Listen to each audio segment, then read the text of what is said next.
नमस्कार साथियों। क्या आपने कभी सोचा कि दुनिया का सबसे शक्तिशाली शासक सिर्फ एक रात में कैसे टूट गया? जिस सम्राट की तलवार से पूरा भारत कांपता था, वह दुनिया का सबसे महान शासक कैसे बन गया? ये कहानी है एक ऐसे सम्राट की जो पूरा भारत जीतने के बावजूद भी खुद से हार गया, जिसका नाम है सम्राट अशोक। साथियों, अशोक मौर्य वंश का राजकुमार था, जिसने सिंहासन को पाने के लिए अपने ही सगे भाइयों का कत्लेआम कर दिया। कहा जाता है कि इतिहास का सबसे क्रूर और सबसे महान, सबसे दयालु राजा। तो चलिए वीडियो में देखते हैं कि अशोक की क्रूरता से महानता बनने तक का सफर कैसा था। साथियों, अशोक एक ऐसा सम्राट था जो करुणा को एक कमजोरी, दया को अपराध और युद्ध को एक धर्म मानता था। साथियों, उसके क्रूरता की दहशत लोगों में इस प्रकार बैठ गई थी कि लोगों ने उसका नाम चंड अशोक रख दिया। जी हाँ, चंड अशोक मतलब क्रूरता का देवता। उसकी तलवार का प्रहार इतना घातक होता था कि सामने वाला का शरीर ही नहीं, उसकी आत्मा तक चीर देता था। साथियों, लोगों के अंदर उसके नाम की दहशत इस प्रकार बैठ रही थी कि पूरा भारत उसका गुलाम हो चुका था। हर छोटे बड़े राजा युद्ध करने से पहले अपना हथियार डाल देते थे। अशोक नाम सुनते ही लोग थर थर कांपने लगते थे। लेकिन इन सभी के बीच एक छोटा सा राज्य जो आज भी आत्मसमर्पण करने के लिए तैयार नहीं था, वह था कलिंग। कलिंग, जो कल का कलिंग आज का उड़ीसा है। साथियों, अशोक अपना साम्राज्य बढ़ाते हुए कलिंग तक जा पहुंचा और उसने कलिंग को एक पत्र भेजा कि वो अपने आप को आत्मसमर्पण कर दे और हम उसकी रक्षा करेंगे, उसको कोई हानि नहीं पहुंचाएंगे। लेकिन कलिंग ने यह ऑफर ठुकरा दिया और उसने कहा कि हम गुलामी में जीने से अच्छा मरना पसंद करेंगे। और फिर क्या था, ये बात सुनते ही मानो अशोक आग बबूला हो गया और उसने अपनी सेनाओं को आदेश दिया कि कलिंग पर हमला कर दो। साथियों, दोनों सेनाओं के बीच भयंकर युद्ध हुआ और युद्ध का मंजर ऐसा था कि देखते ही रूह कांप जाए।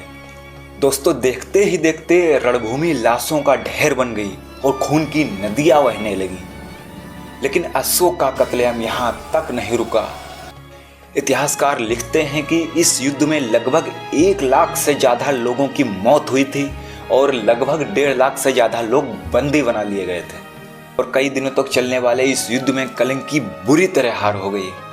सम्राट अशोक की जीत हुई, उसकी सेनाएं जश्न मना रही थी और सम्राट अशोक की जय जयकार कर रही थी। दोस्तों, शाम का टाइम, सम्राट अशोक अपने राज्य की तरफ वापस लौटता हुआ और अचानक उसकी नजर रणभूमि पर पड़ती है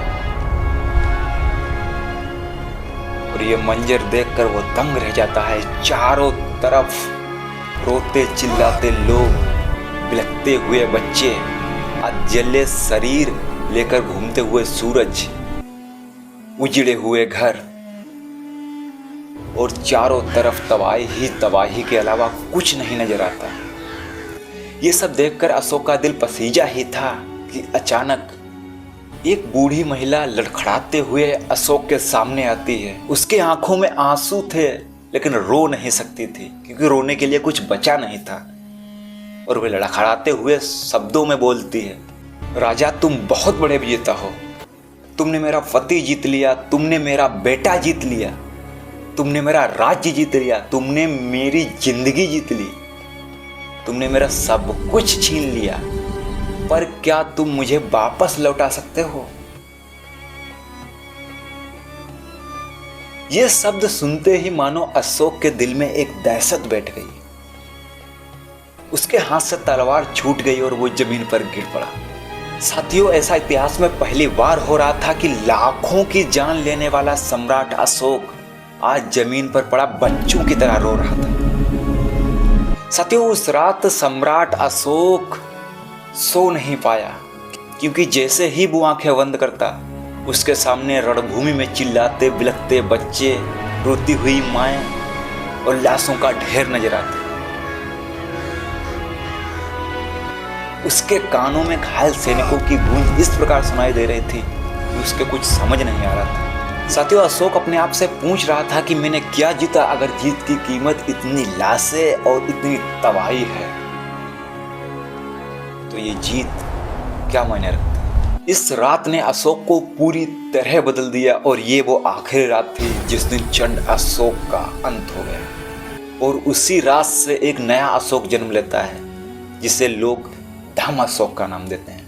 अगले ही दिन अशोक घोषणा कर देता है कि आज से वो कभी युद्ध नहीं करेगा, वह कभी हिंसा नहीं करेगा और हथियार ना उठाने की शपथ लेता है। साथियों, उसने अपने पूरे राज्य में बड़े बड़े पत्थरों पर लिखवाया कि ये पूरी दुनिया उसका परिवार है। एक ऐसा सम्राट, कल तक जिसकी तलवार लाखों लोगों की जान ले चुकी थी, आज वही सम्राट लोगों को धर्म और अहिंसा का पाठ पढ़ा रहा था। ऐसा इतिहास में शायद पहली बार हुआ था। और दोस्तों, शायद इतिहास में पहली बार किसी सम्राट ने कहा हो कि मेरी सबसे बड़ी जीत मेरी तलवार नहीं, मेरा पश्चाताप है। दोस्तों, यही वो शब्द थे जिसने क्रूर अशोक को सम्राट अशोक महान बना दिया। दोस्तों, अशोक की ये कहानी हमें बताती है कि इंसान कितना भी ताकतवर क्यों ना हो, अगर उसका दिल मर जाए तो जीत अर्थहीन हो जाती है। अगर दिल में भाव दया का हो तो बड़े बड़े राजमहल भी बेकाम नजर आते हैं। साथियों, अगर ये कहानी आपके दिल तक पहुंची हो तो कमेंट में अशोक महान जरूर लिखें। और मैं हरीश कुमार ऐतिहासिक धरोहर पर ऐसे ही वीडियो लगातार लाता रहता हूं। तो आपको इतिहास जानने का शौक है तो इस चैनल को सब्सक्राइब करें और बेल आइकन को भी दबाएं, क्योंकि यही हमारी संस्कृति है और यही हमारी ऐतिहासिक धरोहर है। तो इस धरोहर को आप लोगों से मिलवाते हैं। मिलते हैं अगले वीडियो में, तब तक के लिए जय हिंद।